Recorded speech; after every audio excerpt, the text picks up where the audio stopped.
Good morning, boys and girls. My name is Catherine Flowers, and I am the assistant principal at Lexington Elementary. I'm here today with the Monroe City Schools television for story time.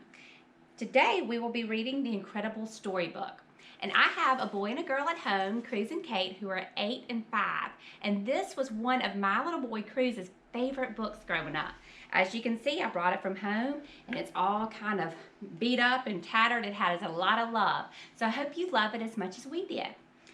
Miss Smith's Incredible Storybook was written by Michael Garland, and he also illustrated the pictures. The illustrator is who draws all the pictures. So it's a very special book because the author and the illustrator both did everything for this book. Now I wonder who Miss Smith is and why she is surrounded by all these different characters. We've got boys and girls, we've got a queen and a knight and a teddy bear. So I wonder what those characters are going to do in the story. Do you think this story will be fiction or nonfiction, and why? We'll talk about that at the end, and then you can tell me what you think it was. Looking at the cover of this book, and you see I have the picture right up here as well, if you can't see it well on my screen, what do you think is unique about Miss Smith? Unique is a very big word, which means kind of one of a kind, or different, or special. So looking at Miss Smith right here, what is unique about her? We're going to find out when we open the story and read it. So let's do it.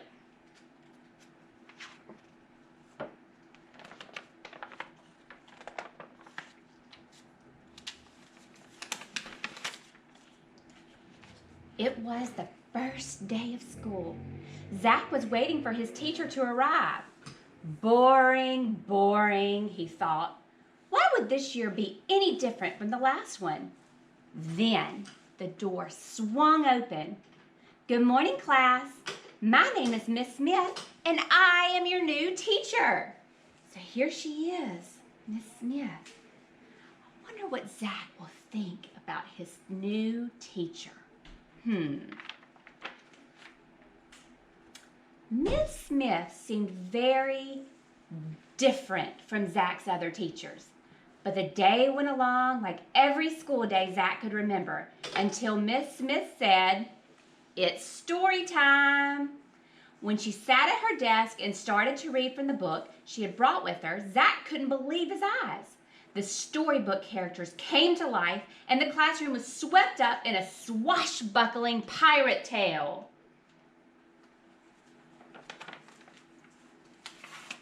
Zach and the rest of his class were right in the middle of the story.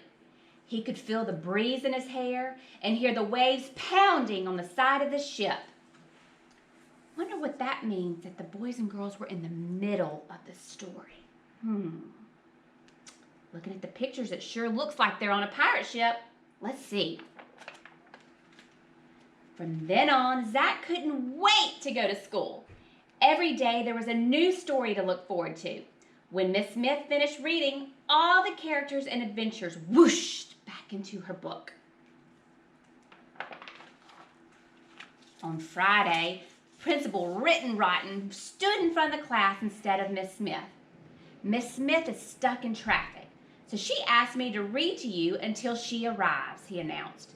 Zach wondered what would happen next. Principal Rittenrotten started to read. Zach grinned when a princess leaped out of the book, followed closely by a fire-breathing dragon and a brave knight on his horse. So what's going to happen when Principal Rittenrotten finishes reading? Principal Rittenrotten was so surprised that all he could do was scream and throw the book up in fright. "I'm going for help," he called over his shoulder as he ran out the door. Look at all the characters coming into the classroom. Wow. Before Zach could think of anything to do, Sue Ann pounced on the storybook. But she couldn't finish the dragon story. She started reading another one instead.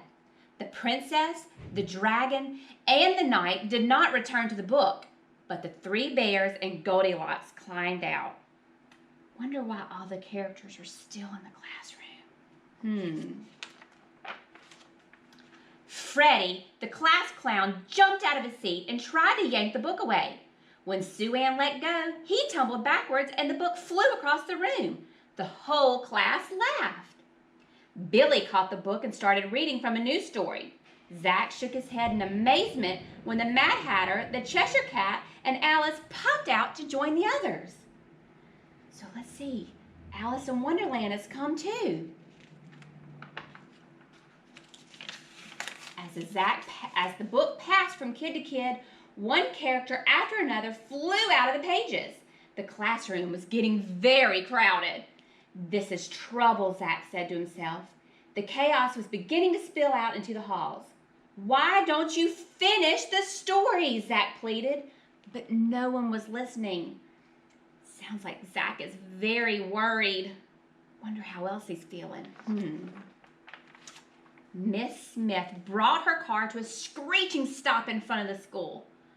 Uh-oh, there seems to be a little problem, she said to herself as she raced inside. So here she is racing, and as she pulled up, she saw all these characters and everybody on top of the school and hanging out the windows. It looks like there must be a problem. Let's see. Miss Smith appeared in the doorway. With one look, she let everyone know that she meant business. I bet you've gotten that look from your teacher before, too. Even the dragon was suddenly silent.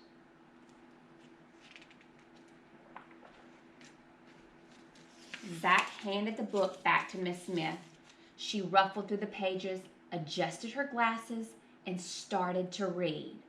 The class sat spellbound as she finished each story in turn. With a swirl and a whoosh, one character after another disappeared into the book until the classroom was quiet and tidy again. Okay, let's take a moment and look at the pictures on this book. What do you notice about them? To me, they look kind of fuzzy and blurry, and everybody's going in circles. So let's look back at these words, swirl and whoosh. It looks like the author is trying to show us what those words mean as they swirl and whoosh back into that storybook.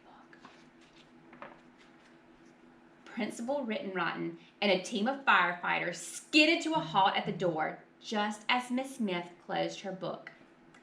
"May I help you, Mr. Principal Rittenrotten?" asked Miss Smith. But the principal couldn't seem to answer.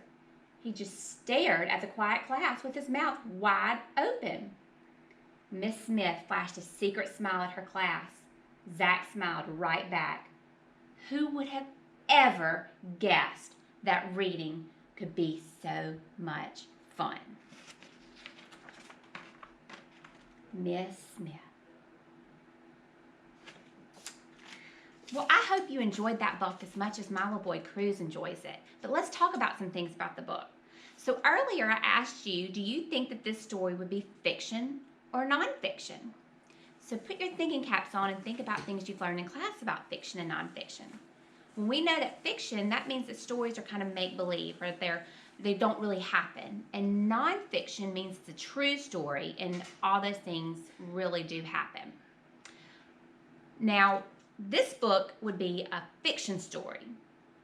And that is because the characters don't really in real life jump out of the pages and come out of the books and take over your classroom. But if you use your imagination, sometimes that really could happen when you get into a book. And let's do a couple of activities regarding the story as well.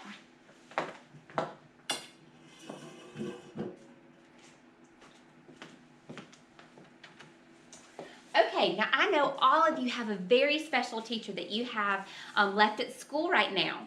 And in this story, we can compare and contrast using our thinking caps about what is different of Miss Smith and your teacher.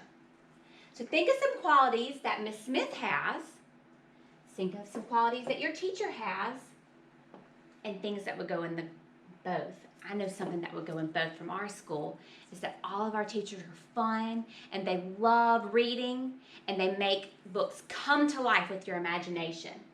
So later on you can think about the two teachers and how they are alike and how they are different.